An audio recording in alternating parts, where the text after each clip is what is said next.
Hello tout le monde, je vous retrouve aujourd'hui pour une nouvelle vidéo. Donc je sais pas si vous avez déjà vu le concept un peu des anti-hauls. Ça fait pas longtemps que c'est apparu sur YouTube. Bon après c'est apparu sur les chaînes américaines, comme ils font tout avant tout le monde. Mais c'est vrai qu'il y a la chaîne Patricia B qui a fait une vidéo là-dessus et je trouvais ça hyper intéressant de montrer des produits qui selon nous valent vraiment pas le coup du tout d'être achetés. Et ça change un peu des hauls où on montre vraiment tout ce qu'on a dépensé, tout ça, bon, que ce soit futile ou pas. Mais je trouvais ça aussi intéressant d'avoir un avis plutôt négatif que positif sur les produits, c'est vrai que ça change un peu. Aujourd'hui je vais vous parler de 6 produits qui ont pas mal été vus sur Instagram, enfin qui ont pas mal tourné sur les réseaux sociaux. Et moi je trouve qu'ils sont vraiment pas terribles.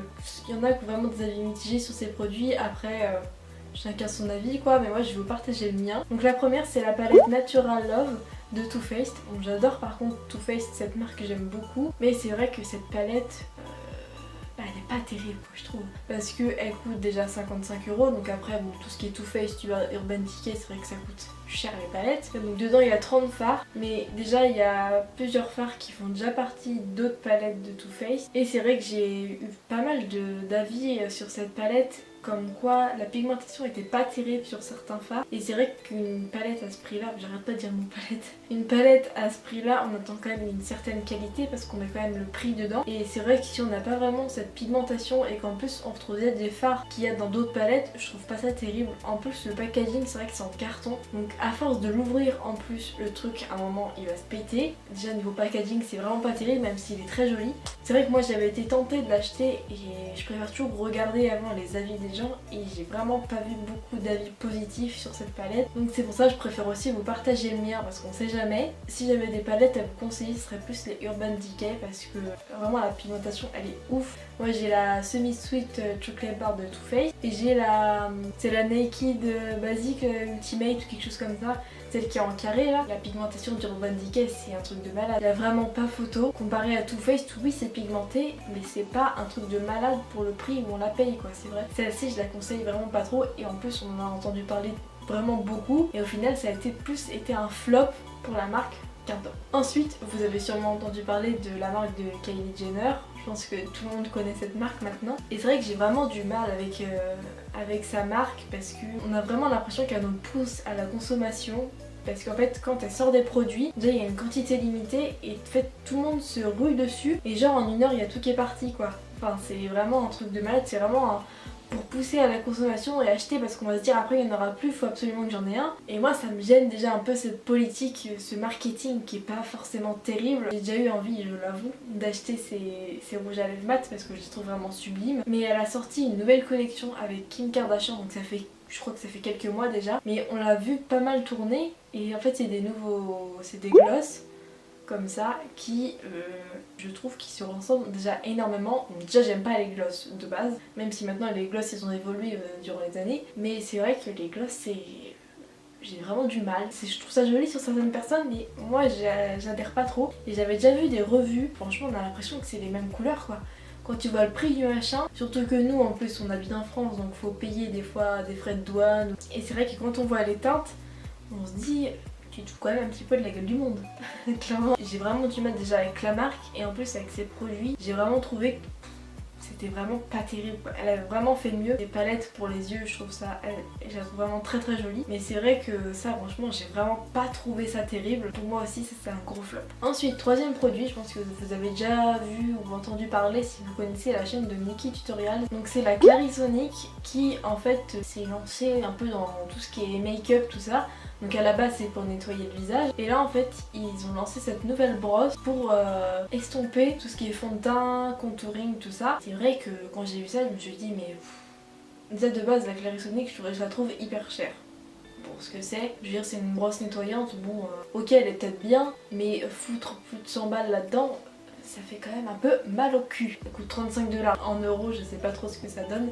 Un petit peu plus quoi. Déjà moi à mettre des pinceaux à ce prix là j'ai eu du mal. J'ai vraiment l'impression que c'est quelque chose de gadget quoi parce que elle a montré dans sa vidéo Nikki Tutorial, c'est plus quand c'est des produits en crème tout ça qui c'est mieux à estomper parce que c'est quand même plus difficile au pinceau classique. Mais c'est vrai que c'est vraiment gadget quoi parce que je veux dire il y a d'autres pinceaux qui font très bien l'affaire et qui sont beaucoup moins chers. C'est vrai que j'ai jamais acheté de pinceau à 30 balles mais je trouve vraiment ce produit gadget. Et c'est vrai que quand on n'a pas forcément les moyens ou qu'on préfère avoir d'autres choses, bah c'est vrai que je pas ça très utile en soi. Ensuite, je pense que vous avez déjà entendu parler de la marque Kat Von D qui a fait un gros buzz ces derniers temps et qui a sorti son fond de teint, donc c'est le fond de teint Low Kit. Il m'avait beaucoup tenté parce que j'avais déjà entendu parler du correcteur sur la chaîne d'Angel Phoenix qui était vraiment ouf, qui cachait les tatouages, tout ça. Je me suis dit, cette marque là, quand elle va sortir, je pense que ça va être carrément top. Et elle a sorti son fond de teint et c'est vrai que son fond de teint, ça a été vraiment très mitigé les avis parce que c'est vraiment une très grosse couvrance. Moi qui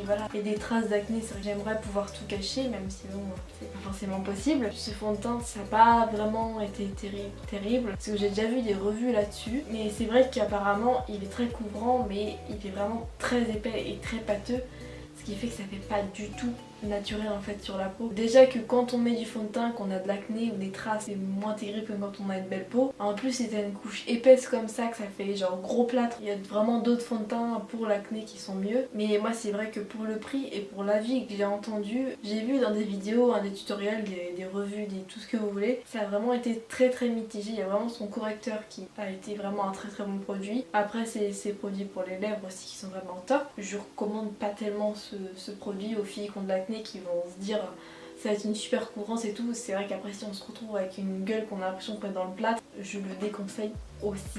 Alors de la marque Huda Beauty, j'aime beaucoup cette marque, notamment ses rouges à lèvres, même si ça coûte cher, je les trouve très beaux, et sa palette pour les yeux. Un jour je l'aurai, je vous jure. C'est vrai que mettre 63 € là-dedans, ça me fait mal, mais ils sont tellement beaux. C'est sûr qu'un jour je l'achèterai parce qu'elle est vraiment magnifique cette palette, et même tout ce qui est highlighter, tout ça, je trouve ça extrêmement joli. Mais elle a sorti récemment une nouvelle palette highlighter qui est la 3D palette. Comme vous voyez, les couleurs, c'est un peu bizarre. Il y a du jaune un peu pétant pastel, du bleu ou bleu vert, je sais pas trop, du rose pareil. Et c'est vrai que dit bon, le rose en blush ça passe, hein, même moi j'en porte. Mais en highlighter, du jaune, mais c'est pas genre du doré quoi. Le doré ça passe encore. Les couleurs sont vraiment très bizarres. Alors après c'est vrai que quand on est passionné de make-up comme moi, tout ça, c'est vrai que ça peut être hyper intéressant. Mais c'est vrai que déjà elle coûte 43 €.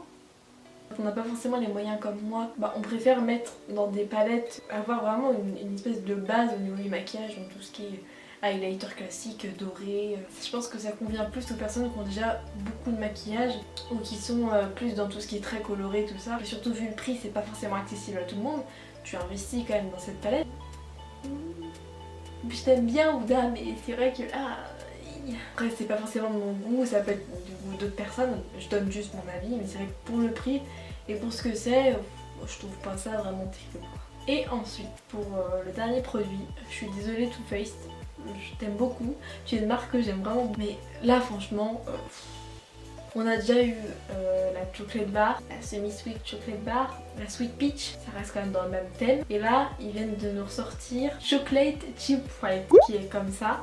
À un moment, faut peut-être essayer de changer un peu tout ce qui est chocolate, machin, c'est bien. Et essayer de faire d'autres palettes, quoi. Ou essayer d'améliorer votre pigmentation avant d'en faire d'autres. Je suis hyper violente. Évidemment, elle est moins chère que les autres parce qu'elle coûte 25 €.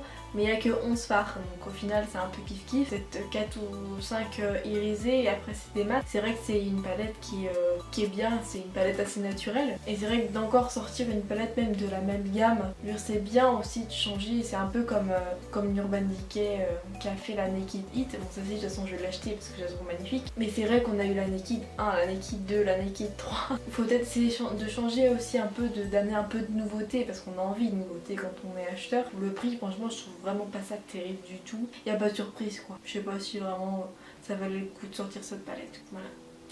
Bon, c'est tout pour cette vidéo et j'espère que ça vous aura plu. Moi au final j'ai beaucoup aimé faire cette vidéo parce que ça change un peu de l'ordinaire de dire son avis sur des produits qui ont un peu fait le buzz ou qui sont très nouveaux, tout ça, qui viennent juste de sortir. Et qu'au final on dit pourquoi on n'a pas envie de les acheter. Mais j'espère qu'en tout cas que cette vidéo vous aura plu. Moi en tout cas j'ai kiffé la faire comme d'habitude, comme toutes les vidéos que je fais. Et je vous dis à bientôt pour une nouvelle vidéo. 360 degrés.